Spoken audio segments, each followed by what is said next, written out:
Joining us now, and very, very pleased to have him, is Congressman Representative Jim Banks.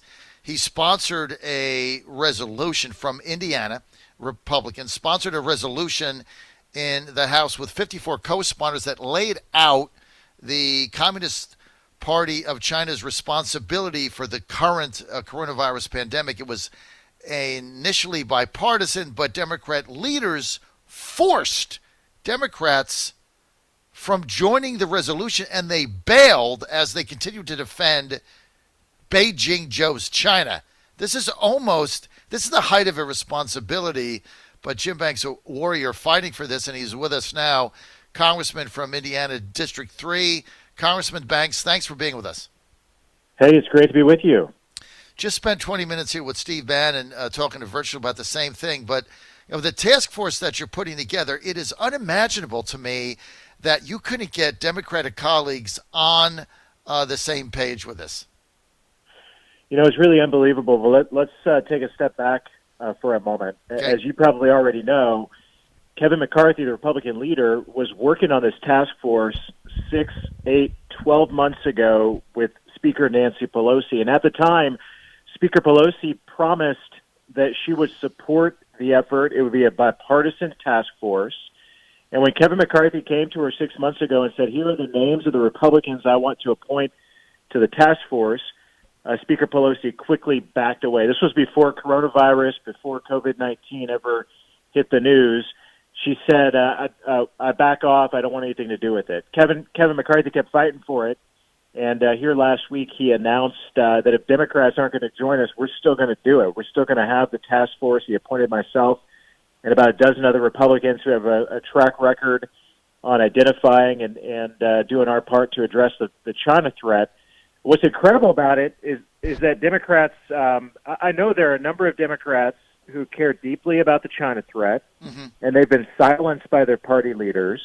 And Speaker Pelosi herself, for 3 decades, was one of the loudest China hawks on Capitol Hill.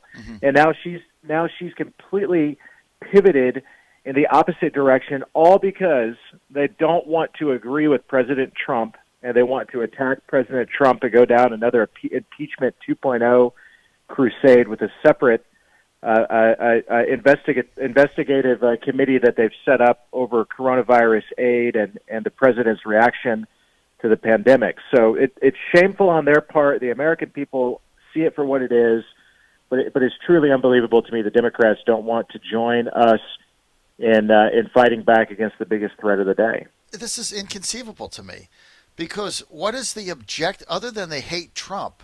I mean, what is Pelosi's objective here? You just want to investigate the culpability that the Chinese Communist Party had, Representative Banks. And I mean, the question that even people that are casually following this have to say, okay, so let me get this straight. There was a virus in Wuhan.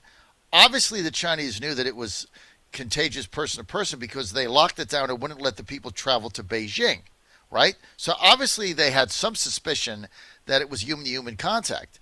Yet at the same time, they don't let anybody in Wuhan go to Beijing or out of Wuhan in greater mainland China. They allow thousands of Wuhan residents to go fly to Italy, the United States, Western Europe, Canada, what have you.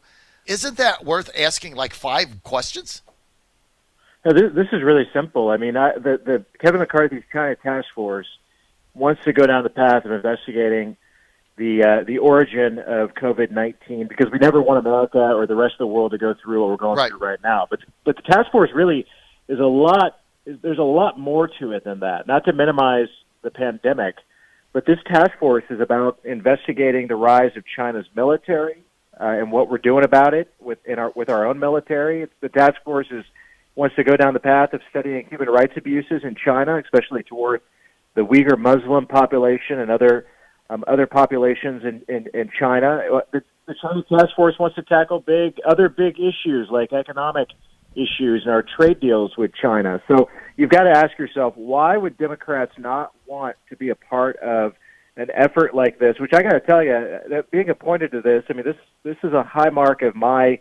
I'm ending my second term in Congress this year. I've served in government for about a dozen years before that. There's nothing I've done in government that's as consequential as this task force, that's why I have to step back and say, why wouldn't Democrats want to join us in this? And there's a couple of reasons why. One is why the same reasons why Democrat leadership intimidated all of their members and told them not to sign on to my resolution to hold China accountable for their negligence that allowed the spread of the pandemic.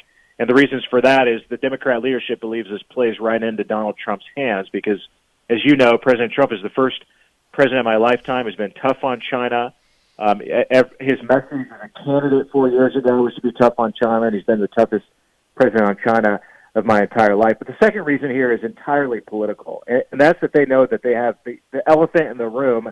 They know they have a big problem on their hands with Joe Biden. He has a record of appeasing China, and not just that, he also has a record of his son making millions of dollars off of China and Chinese businesses, riding on Air Force Two with his father, who was vice president at the time, to go to China and coming back with business deals. If that is not the sheer definition of corruption, I don't know what it is. And they know that the more that we dig into the China threat and the China issue and what we're doing about it and how this president has a strong track record on China, that all of these corruption issues of Hunter Biden and Joe Biden's soft record toward China are going to come to light. So this is all politics, basically, because all you want to do is get to the bottom of it, and the Democrats don't want to participate with you and be a part of it because it might help the president politically going into an election, so they'd rather not go forward and ask a question. It's just, I mean, is this where we've gotten, Representative Banks? Unbelievably, yes. I mean, I got to tell you, even in February, I was traveling with Democrat members of Congress to Southeast Asia to study the China threat. And prior to that, I was working on a lot of pieces of legislation related to the China threat with Democrat members of Congress. Now they've all gone completely radio silent. 6 months before the election, the House Democrat leadership has told their membership, don't sign on to any Republican bills that are tackling the China threat. Don't go there. That's not a good issue for us, the Democrats, as we head into the election year. But really, if you think about it, I mean, this is why Democrats need to fail and need to lose miserably in the November election, because even Pew Research came out with a poll last week that showed that broadly, the broad American public, Republicans, Democrats, Independents, the American people broadly blame China for the pandemic. The American people broadly recognize that China has done much to wreck the American economy and steal our jobs. And broadly, the American people want their Congress to fight back against the China threat. So why Democrats would turn a blind eye to the will of the American people? That is what is astonishing to me. But we all know this is another example, maybe the biggest example of all, of Trump derangement syndrome, and the fact that they're not going to address the biggest threat that we face today as a country, that being China, tells you everything that you need to know about the Democrat Party today. It's just the state of affairs where we are now, the lack of bipartisanship, the Democrats' just obsession. Representative Jim Banks with just power at all costs. It doesn't matter to them. Mail-in vote by email, voter fraud. They don't care. They're just power. It's worse than anything I've been covering politics my whole life. This is worse than I've ever seen anything. John Fredericks Radio Network, we're with Indiana Republican House of Representative member Jim Banks, starting a task force on China. He represents Indiana's 3rd district and, of course, up for re-election in 2020 with everybody else. Congressman, I want to switch gears for a second off of China and on to what is going to happen now in the House. Pelosi basically saying she's not going to sign on any kind of a stimulus that doesn't include changing the way people are allowed to vote, and also she wants money to bail out states. Some of these states, Representative Banks, as you know, have mismanaged pension funds and other stuff for 5 decades, and now I guess taxpayers in Montana have to bail out Illinois. Where do we go from here, sir? Well, we always say in Indiana that being next door to Illinois is like living next door to the Simpsons. And I can tell you over a decade plus of Republican leadership in our state, from Governor Mitch Daniels to Governor Mike Pence to our current governor, we built up a budget. We took a budget deficit that Democrats created in our state over a decade ago. We turned it into a budget surplus. We have a rainy day fund that is really much needed in times like this. So Hoosier taxpayers are really offended at this notion that Pelosi would bail out blue states with tax dollars coming from states like Indiana. And that's exactly what's happening. The package that Pelosi is working on this week, we're told we might have to come back as soon as Friday to vote on a package that's going to cost over $2 trillion that no Republican has had any input in at all. I mean, Democrats haven't worked with a single Republican in the House on this latest aid package, but the majority of it would be bailouts for blue states. So this is designed by Nancy Pelosi to bail out states like Illinois that have had decades of mismanagement and poor leadership that have led to budget deficits like Illinois has, and they want red states to bail out the blue states. So I could never vote for something like that, and I'm going to oppose it with everything I've got. I'm glad that you're bringing it up on your show, because the American people need to know that this is what the Democrats are fighting for. And I can tell you that Republicans like Kevin McCarthy and myself, we're going to fight against it with everything we have. Well, I just hope you guys are successful with this, because, quite frankly, we're tired of bailing these people out. And it really, a lot of people feeling now that the Democrats, Representative Banks, are just leveraging this catastrophe, this shutdown. I mean, so many people are suffering. I mean, I talk, and I know you do too in your district, business owners that are going bankrupt by the hour as we wait for these states to open. Let's get the states opening, and Indiana specifically. President saying, look, the economy is going to come roaring back. Stephen Mnuchin saying, come July, the economy is going to explode. We're going to get these jobs back. How do you get these jobs back if you don't open? Yeah, you got to reopen the economy, and we're doing it in Indiana. Yesterday, our restaurants reopened. I got a desperately needed haircut, the first one in a couple of months, and as our barbershops and hair salons opened up in Indiana. So. And I got out and about a little bit, and it was good to see people getting out. And people are, of course, there are new social norms, and we're going to have new precautions that we take, and that's okay. But the only way to stimulate this economy is to get the economy back to work. And I got to tell you that I can't imagine any president better than this president to steer the ship in that direction, to rebuild the economy. He's been laser focused on growing a strong economy since the day he was elected. I know he can do it again, and it's going to be a bumpy ride. I mean, Mnuchin has said that the next quarter is going to be worse than the current quarter, but when we get into the fourth quarter, we're going to see another economic boom like what we've seen before, and I have full confidence in this president and Secretary Mnuchin and others on his team to rebuild this economy back in the shape and mold that it was before this pandemic. Do you feel that we're moving the goalpost on this opening? Remember, it started, we didn't want to overrun hospitals. That's why we did the lockdown. Everybody got it. 35 million people, Congressman Jim Banks unemployed. Then it was flatten the curve. We did that. Then it was get ventilators. We did that. Then it was PPEs. For the most part, we have that. Now it's testing. Tomorrow it's contact tracers. Friday it'll be something else. At what point do the American people say, look, the average age of people that have died from this is 74 years old across the country. Now, the other thing we have is hospitals get, as I'm sure you know, Congressman Jim Banks, $13,000 each time they code somebody as COVID-19 death, they get an extra $13,000. So, that's just reality. Is there an incentive there?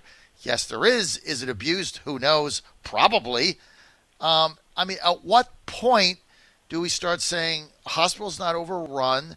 We're now shipping ventilators to other countries, France and Italy. So we have enough ventilators. The curve has been flattened. At what point do the numbers start to say it's time to open? Yeah, I can tell you Hoosiers are there. I believe it. We've been cooped up and hunkered down long enough. We're ready to get back out. I like to tell people that Hoosiers are the type of people that we don't like to be told what to do, but we're going to do the right thing. And that's what I see at large throughout the country as well, is we've heard from the public health officials. You're right. It seems like the goalposts have changed and moved. I think that's very much designed by the left once again, to embarrass this president through the whole process, but the American people see it for what it is. We're ready to get back out. We're ready to get back to work. We don't want the government to tell us what to do. We're going to do the right thing. And if the public health officials spent as much time right now educating us on new social norms and new customs, that precautions that we can take to keep ourselves and others safe around us, as they did back 2 months ago when we shut down the economy, then I think we'll all be better off from it. I mean, that's what we're looking for from our public health officials. I appreciate the important role that they play, but their job is to educate us on how to keep ourselves safe, not to kill off the American economy in the process. I mean, every time the president or the vice president says something positive about getting going, Dr. Fauci or Dr. Birx run over to CNN and dispute everything he says. It's just not helpful. And but look, I'm starting to doubt everything they say, because every model they presented to me has been wrong. I mean, eventually, you have to ask a question like, are you ever going to give me a model that's remotely accurate? Because everything you've given me is 100% inaccurate. It's like 180 inaccurate. So, maybe I'm going to stop listening to your models. So I'm kind of done with that. We're with Representative Jim Banks, Republican Congressman, Indiana. Just started a task force on investigating the Chinese Communist Party in the House and their level of culpability with this virus. Let me just go to the Michael Flynn exoneration. And you're in the House, obviously had to deal with the impeachment and everything else. Is there going to be, in your mind, Representative Banks, an accounting in the Department of Justice and the FBI for some of what we've seen unveiled here in the last 5 days, sir? Yeah, I hope so. General Flynn is a true American hero. As you know, we've talked before. I served in Afghanistan.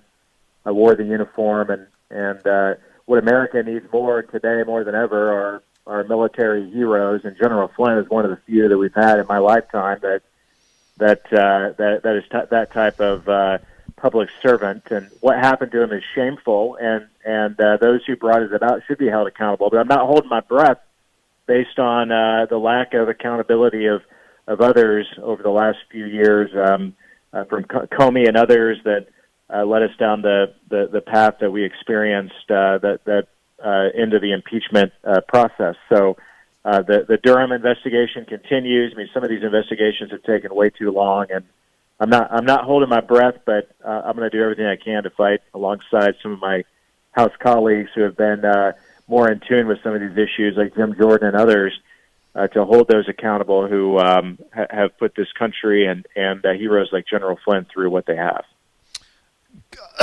I'm sorry, you have a minute and a half, Congressman Banks. How do we win in 2020 in November? Well, I'm optimistic. I really am. I mean, to go back to our original conversation about the Democrat Party turning a complete blind eye to the greatest existential threat that America faces today, that being in the China threat. I believe the election in November will come down to that, the difference between Donald Trump, who's been tough on China, who's identified the China threat, and versus Joe Biden, who has a record of decades in public service in seeking to appease China and in what I would refer to as hugging the panda bear.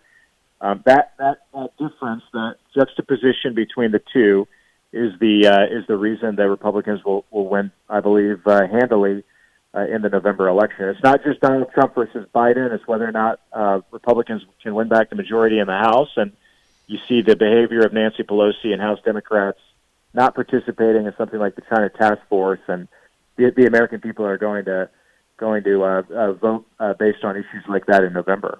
Well, let's hope you're right. Hey, Congressman Jim Banks, Republican 3rd District, Indiana, thank you for being with us, sir. Great to be with you. Thank you so much.